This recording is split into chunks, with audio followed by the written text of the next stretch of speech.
16.000 posti di lavoro persi nel Veneto nei primi 8 mesi del 2009 e disoccupazione che raggiunge il 5,6%.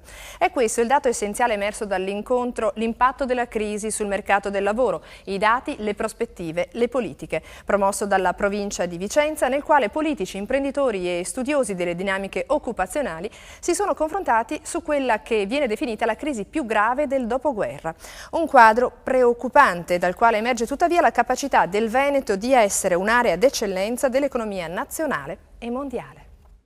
Il quadro delineato da Sergio Rosato, direttore di Veneto Lavoro, e da Paolo Feltrin, docente dell'Università di Trieste, nel corso del convegno proposto in Villa Cordellina, non è senza dubbio dei migliori. La frenata dell'economia si è tradotta inevitabilmente, anche nella nostra regione, in una contrazione dell'occupazione. Nei primi 8 mesi del 2009 le ore di cassa integrazione ordinaria e straordinaria autorizzate sono state 42 milioni. Da gennaio ad agosto sono state formalizzate in Veneto 682 crisi aziendali che hanno coinvolto 16.438 lavoratori. Numeri questi ultimi che secondo gli esperti sono destinati ad aumentare, ma che possono ancora definirsi soddisfacenti se paragonati alla sofferenza di altre aree geografiche italiane ed europee. Il sistema veneto, infatti, pur subendo gli effetti del rallentamento della produzione, sembra avere notevole capacità di resistenza grazie alle sinergie messe in campo per fronteggiare l'emergenza lavorativa e ad una naturale propensione delle nostre aziende all'adattamento. Sentiamo Paolo Feltrin, docente dell'Università di Trieste. In un momento i disoccupati sono molto meno di quanti ci si sarebbe potuto attendere. Pensiamo alla provincia di Vicenza. L'anno scorso, negli ultimi 10 anni, ha avuto una media di 13-14 mila disoccupati all'anno. Al 2009 arriverà intorno ai 22 mila disoccupati, che è sicuramente un balzo in alto perché è il 50% di più, ma è molto meno del 5% del tasso di disoccupazione, che ripeto è un terzo di quanto si vede in giro per l'Europa. Quindi sostanzialmente c'è una tenuta per il 2009.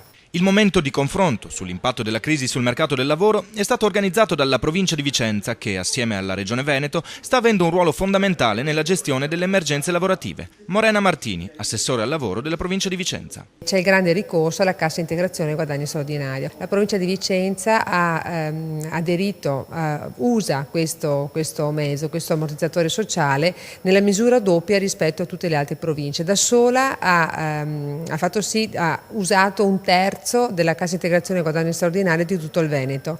Ma perché? Perché l'obiettivo della nostra provincia, insieme a tutte le organizzazioni sindacali e datoriali, è quella di non far uscire la manodopera dal mercato del lavoro.